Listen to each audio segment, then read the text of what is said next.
नमस्कार। आज हम एक दिलचस्प अदालती मामले की तह तक जा रहे हैं। नमस्कार। ये मामला है पति पत्नी के बीच भरण पोषण मतलब मेंटेनेंस के दावे का।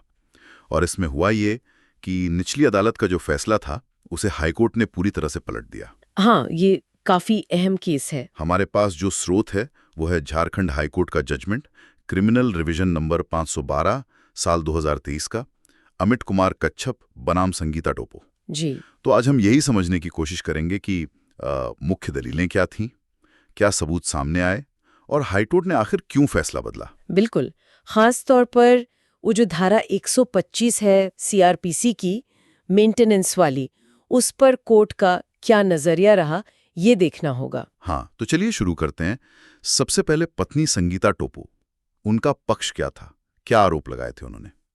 देखिए, संगीता टोपो ने दावा किया कि उनकी शादी हुई थी 1 दिसंबर 2014 को सरना रीति रिवाज से।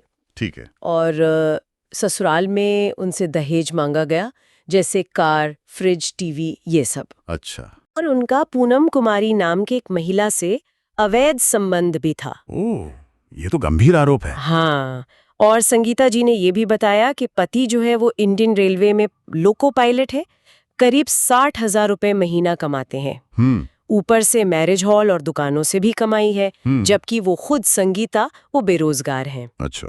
तो इन्हीं सब बातों के आधार पर निचली अदालत ने, जी हाँ, निचली अदालत ने इन आरोपों को देखते हुए उन्हें 15,000 रुपए महीने का भरण पोषण देने का आदेश दे दिया था। ओके, तो ये तो हुई पत्नी की कहानी। लेकिन पति का क्या कहना था? जाहिर है उनका पक्ष तो अलग ही होगा। बिल्कुल अलग। पति अमित कुमार कच्छप, उन्होंने इन सारे आरोपों को सिरे से नकार दिया। मतलब दहेज, मारपीट, अवैध संबंध, सब कुछ। उनका कहना था कि शादी के करीब 1 महीने बाद ही संगीता अपने मौसम मौसी के घर रांची चली गई और फिर लौटी ही नहीं। उन्होंने दहेज मांगने या मारपीट करने से साफ इनकार किया, बल्कि उन्होंने एक बहुत ही गंभीर आरोप लगाया पत्नी पर। उनका कहना था कि पत्नी ने उनकी सहमति के बिना गर्भपात करवा लिया, जबकि वो ससुराल में ही गर्भवती हुई थी। अरे, ये तो बिल्कुल उल्टी बात होगी। हाँ, और उन्होंने पूनम कुमारी के साथ किसी भी अवैध संबंध से इनकार किया। कहा कि उन्होंने पत्नी को वापस लाने की कोशिश भी की, पर जब मध्यस्थता हुई तो पत्नी ने 75 लाख रुपए मांग लिए। 75 लाख? जी। और पति ने ये भी बताया कि उनका सामाजिक तलाक तो हो चुका है और उन्होंने कोर्ट में भी तलाक का केस फाइल किया हुआ है। तो मामला तो काफी उलझा हुआ है। आरोप प्रत्यारोप का दौर। कोर्ट में सबूत और गवाहों का क्या रहा? हाँ, दोनों तरफ से गवाह पेश हुए। पत्नी की तरफ से वो खुद गवाही देने आई और उनकी माँ भी आई। उन्होंने वही बातें दोहराई होंगी। हाँ, दहेज उत्पीड़न, अवैध संबंध, ये सब बातें दोहराई। लेकिन एक अहम बात ये थी कि पत्नी ने अपनी गवाही में साफ साफ कहा कि वो किसी भी हालत में पति के साथ नहीं रहना चाहते। और गर्भपात वाली बात? उस बात से उन्होंने पूरी तरह इनकार कर दिया। कहा कि न वो गर्भवती हुई थी, न उन्होंने कोई गर्भपात कराया। अच्छा, और पति की तरफ से कौन आया? पति की तरफ से पूनम कुमारी ने गवाही दी। उन्होंने अवैध संबंध के आरोप को गलत बताया। कहा अमित उनके छोटे भाई जैसे हैं। पति अमित ने खुद भी गवाही दी। और एक और गवाह थे उनके चचेरे भाई किस्टो कच्छप। उन्होंने तो ये तक कहा कि शायद संगीता ने दूसरी शादी कर ली है। अच्छा।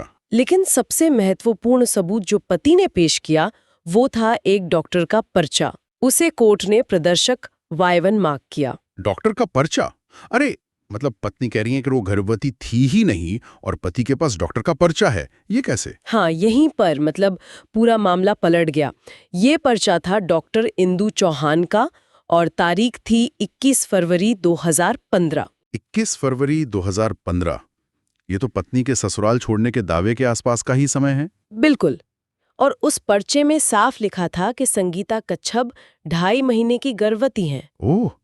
अब सोचिए, ये एक दस्तावेजी सबूत था और ये पत्नी के कोर्ट में दिए बयान से सीधा टकरा गया, जहां वो गर्भवती होने से ही साफ इनकार कर रही थीं। तो जाहिर है इस विरोधाभास ने पत्नी की बातों पर उनकी विश्वसनीयता पर सवाल खड़े कर दिए होंगे। बिल्कुल, गंभीर सवाल खड़े हो गए। तो हाईकोर्ट के सामने पर सबसे बड़ा सवाल क्या बना? क्या इसी विरोधाभास पर सारा फैसला टिका? हाँ, काफी हद तक। देखिए, हाईकोर्ट के सामने मुख्य कानूनी सवाल ये था कि क्या पत्नी बिना किसी पर्याप्त कारण के पति से अलग रह रही थी? हाँ, वो धारा 125(4) वाली बात। जी वही। वो धारा यही कहती है कि अगर पत्नी बिना किसी ठोस वजह के, बिना पर्याप्त कारण के पति से अलग रहती है या उसके साथ रहने से इनकार करती है तो वो भरण पोषण की हकदार नहीं होगी। तो कोर्ट ने क्या पाया? कोर्ट ने सबूतों को देखा, पाया कि पत्नी जो आरोप लगा रही थी, दहेज उत्पीड़न, पति का अवैध संबंध, वो उन्हें साबित नहीं कर पाई। दूसरी तरफ गर्भावस्था वाली बात पर उनका बयान और डॉक्टर का पर्चा, प्रदर्श्य Y1, इसमें जमीन आसमान का अंतर था। और कोर्ट ने पर्चे को ज्यादा वजन दिया होगा। हाँ, अदालती प्रक्रिया में खासकर जब ऐसे सीधे विरोधाभास हों तो दस्तावेजी सबूत को अक्सर जुबानी गवाही पर तरजीह दी जाती है। तो फिर हाईकोर्ट इस नतीजे पे पहुंचा कि पत्नी के पास अलग रहने का पर्याप्त कारण नहीं था। जी, सबूतों के मूल्यांकन के आधार पर कोर्ट ने यही माना कि पत्नी ये साबित करने में नाकाम रही कि उनके पास पति से अलग रहने का कोई जायज या पर्याप्त कारण था, और गर्भावस्था वाले विरोधाभासी बयान ने उनकी विश्वसनीयता को कमजोर कर दिया। तो इसका मतलब ये हुआ कि निचली अदालत का जो 15,000 रुपए महीने का आदेश था वो रद्द। जी हाँ, बिल्कुल, क्योंकि हाईकोर्ट ने पाया कि पत्नी धारा 125(4) के तहत भरण पोषण पाने की जो शर्तें हैं उन्हें पूरा नहीं करती, इसलिए निचली अदालत के आदेश को रद्द कर दिया गया। तो कुल मिलाकर इस पूरे मामले का सार ये निकलता है कि हाईकोर्ट ने धारा 125(4) CRPC के पर्याप्त कारण वाले हिस्से पर बहुत ध्यान दिया। हाँ, पत्नी अपने आरोपों को साबित नहीं कर पाई, और सबसे बड़ी बात, गर्भावस्था पर उनके विरोधाभासी बयान ने उनके केस को कमजोर कर दिया। नतीजा, भरण पोषण का दावा खारिज। सही कहा आपने। ये मामला दिखाता है कि वैवाहिक विवादों में, खासकर मेंटेनेंस के दावों में, पुख्ता सबूत कितने जरूरी हैं और गवाहों की बातों में कितना दम है, उनकी विश्वसनीयता कितनी मायने रखती है। हाँ, ये तो है। और ये भी दिखाता है कि कैसे आपका व्यक्तिगत आचरण, जैसे कि बिना ठोस वजह के अलग रहना, आपके कानूनी अधिकारों पर सीधा असर डाल सकता है। बिल्कुल। और हाँ, ये एक सोचने वाला सवाल जरूर छोड़ जाता है कि कानून की नज़र में आखिर वो पर्याप्त कारण क्या हो सकता है जिसके आधार पर पत्नी अलग रहकर भी भरण पोषण का दावा कर सके, खासकर जब सबूतों में इतना बड़ा विरोधाभास सामने आ जाए। मतलब इस पर्याप्त कारण को साबित करने की कसौटी असल में है क्या?